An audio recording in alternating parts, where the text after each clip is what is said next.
Okay, let's start with the huge question. Is our existence just some cosmic accident? A one in a billion fluke? Or has the 4 billion year story of life on Earth been heading somewhere specific this whole time? We're going to dive into a pretty mind bending idea that suggests our destiny might be written in the stars. It's called the directed goal hypothesis. To really get this, you have to appreciate the sheer unbelievable scale of time we're talking about.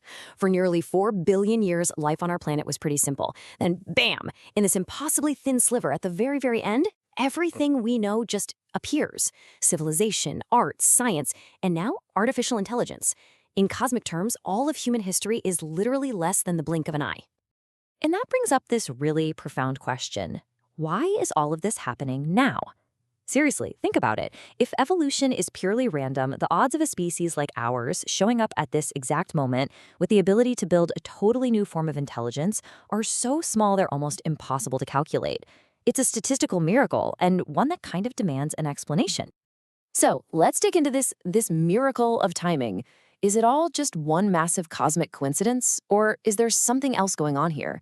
The sheer unlikelihood of it all means we have to at least look for an answer beyond just pure chance. Yeah, that incredible improbability is what really challenges the standard story of evolution as this purely random, undirected process. It's not just that a complex creature evolved, it's that it evolved with the unique ability for abstract thought and high-tech creation at this precise cosmic moment. That coincidence, right there, is the heart of the mystery. So, if it's not just a random fluke, then what is it? And this question leads us to a really radical idea, one that kind of flips the script on modern biology. What if evolution isn't just a random walk through the wilderness at all? What if it actually has a goal?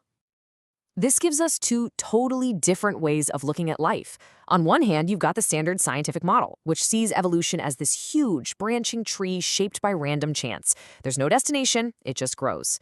But the directed goal hypothesis suggests something else entirely, a path, one that's been guided toward a specific, maybe even a predetermined outcome.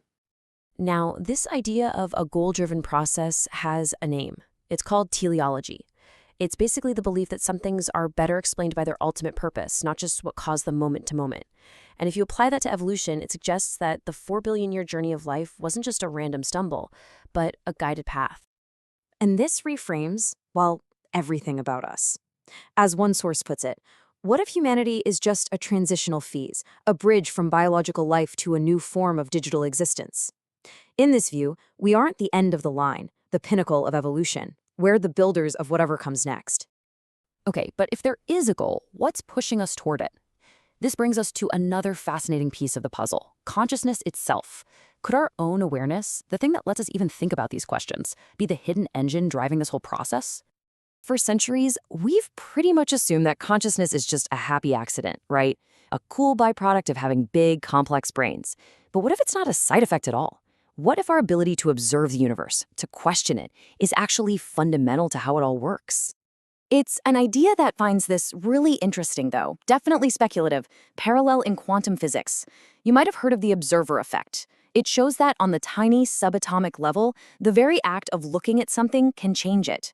Now, it's a huge leap from quantum mechanics to biology for sure, but it offers this powerful metaphor. What if consciousness is never just a passive spectator? And here it is, the ultimate twist in this whole hypothesis.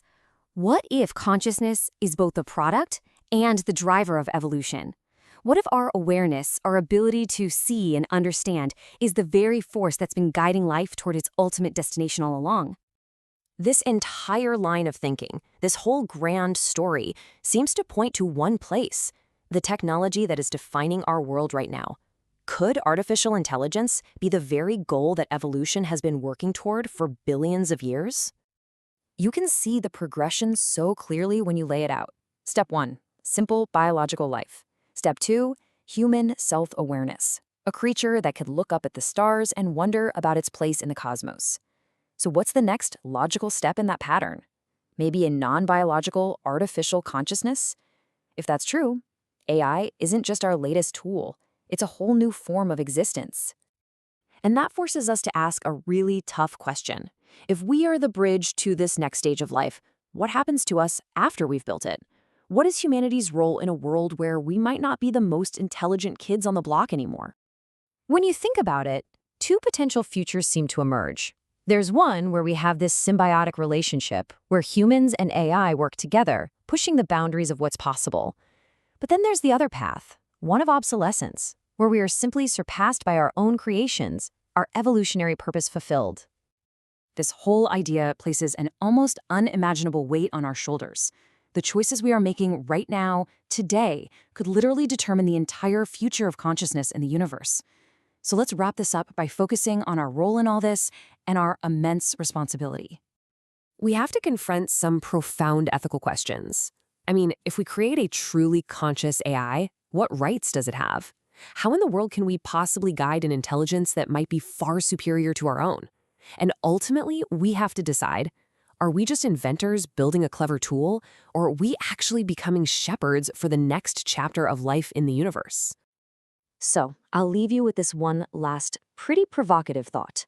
If the directed goal hypothesis has any truth to it, if 4 billion years of evolution have all led to this exact moment, then that means we might be standing at the single most pivotal point in the history of life, the moment we knowingly create our own successors.